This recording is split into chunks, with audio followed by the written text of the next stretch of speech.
From a narcissistic prick that was the earliest antagonist, Major League of Dragon Ball Z, to a narcissistic prick that became one of the most iconic, fan-favorite characters in the history of shonen anime, Vegeta is the perfect embodiment of shortman syndrome. But so much more than that, revisiting Dragon Ball through Dragon Ball Abridged has completely reignited my love for this man, in the most heterosexual way possible. As people evolve and grow up and broaden their horizons with new media, new shows, new TV, new video games, new experiences, real-life experiences, I think it's very nice to look back at your roots and to look at what is nostalgic and why it's nostalgic. Because realistically, despite the fact that we've seen so much, we've grown up so far since we've seen Dragon Ball Z for the first time, there are very few people that have that same place in my heart as Vegeta. Someone who, on their absolute surface, looks like an unbelievable one-dimensional character, just a guy who's angry. A guy who's angry, who has a big ego, who doesn't get what he wants no matter how hard he tries. The guy that's respectably strong, but always loses to the main antagonist of every single arc in all of Dragon Ball, so that Goku could show up and prove that he's the best, he's the main character, and he wins. Vegeta will constantly be reminded he's not the main character. He will constantly be reminded that despite his grand ambitions, he will never achieve greatness. He will always be one step away, living in the shadow of someone born of lowly birth, unlike him. He's a prince. He was promised the world. He deserved everything. And he can't get out of the shadow of a big orange freak. And I'm not even talking about the President of the United States. That's a different big orange freak, and we will be talking about him another time. Because they could not be more different. Our big orange freak tries to argue with different nations to make peace deals. Dragon Ball's big orange freak tries to start wars. Based? Vegeta really does have shortman syndrome incarnate. It's ironic that Toriyama, the creator of Dragon Ball, knew what he was doing so well in the character design of like the most generic looking characters that have become icons in the industry, and that have remained as pivotal figures in basically all of our lives that grew up with Dragon Ball. When you look at Vegeta, you look at someone that tried his absolute best to become the strongest, but he's short and he's balding and he's inferior, and he will never ever surpass his rival. Someone who wasn't born of noble birth, but who is tall, who has a full head of hair, and who's the main character. You're not the main character. You're Vegeta. You will always be in the shadow of another. Doesn't matter what you were promised. Doesn't matter what you think you are entitled to, because the reality is you are entitled to nothing. Vegeta will always be snatching defeat from the jaws of victory wherever he goes, so that the inevitable main character shows up and wins. It's a tragic and sad fate if you really think about it. Confined to be a character always coming second placed, designed by fate itself to never actually take the W because that slot has been reserved for someone else. And if it sounds like I'm talking about Vegeta, I'm not. I'm talking about you. Every person has our flaws. We all have our weaknesses. Some of us are short. Some of us are fat. Some of us are ugly. Okay, some of us are balding. Okay, some of us are inferior to our brother, to our friend, to our compadre. A lot of us feel like we are NPCs in this world where someone else is the main character. In this case, the orange guy. The orange guy is always the main character. I don't know what's going on. Okay, Trump really is the... like, dude, bro, I don't know, bro, what's going on with that man, but he's kind of has main character syndrome, and he's earned it. I'm not even gonna lie. Some people love him, some people hate him, no one's neutral about him.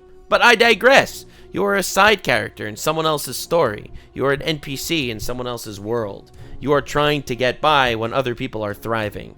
Everyone has it better than you. Some people are rich when you're trying to make it. Some people are tall when you are genetically indisposed to being a short fat ass. It doesn't matter what it is. The grass is always greener on the other side. And wherever you look, he has a hot girlfriend and you're single, and he has an IQ of 130, and you have an IQ of a soft 97. That's Vegeta. That's Vegeta in every arc of Dragon Ball. With all the things he's actually passionate about, he just winds up inferior, but his ego can't let him stop. I do believe ego is the source of everything. It is the top of the 7 deadly sins for a reason. Pride and ego are borderline synonymous. Pride is just what ends up happening to someone with ego. And everyone's got it. Everyone needs to deal with it. Everyone needs to somehow outgrow that part of your life. And Vegeta just can't. He is stuck in his ways. He is a prideful bastard, constantly striving to get there, but always falling short. Now, the reason why I was telling you about all of your, unfortunate circumstances, okay, whether you're short or fat or poor or broke or alone or any of that, is because you realize that someone else is looking at you and being like, well, that guy has what I'm missing. It takes Vegeta all of Dragon Ball, all of Super, and on into the future, but he will eventually realize that the things that do matter to him are the fact that he has a family, that he has children, that he has a wife, ultimately. Those are the things that are going to end up mattering so much more than petty muscle context and height ratios between him and Goku. Ultimately, when he does learn to swallow his pride, he'll realize that he's got it. He's goated.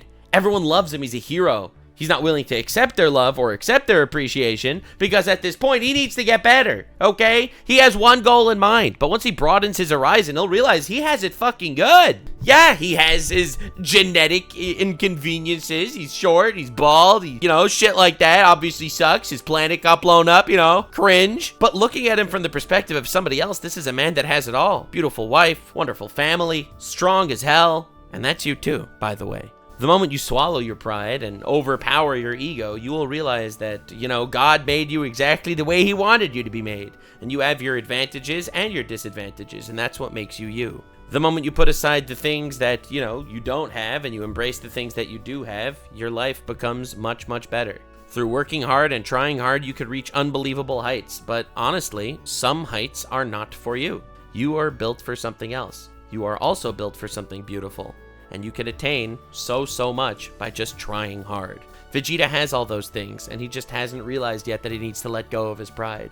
He is the epitome of shortman syndrome, and I've said that many times, and I'll tell you exactly why. It's not because he's short and he's angry and he's grouchy at the world that he's inferior in specific regards. He's the epitome of shortman syndrome because shortman syndrome is all in your head. Because every single person out there with our own shortman syndrome, constantly stressed about our own shortcomings, realize that ultimately these shortcomings are not what makes you you. You make you you.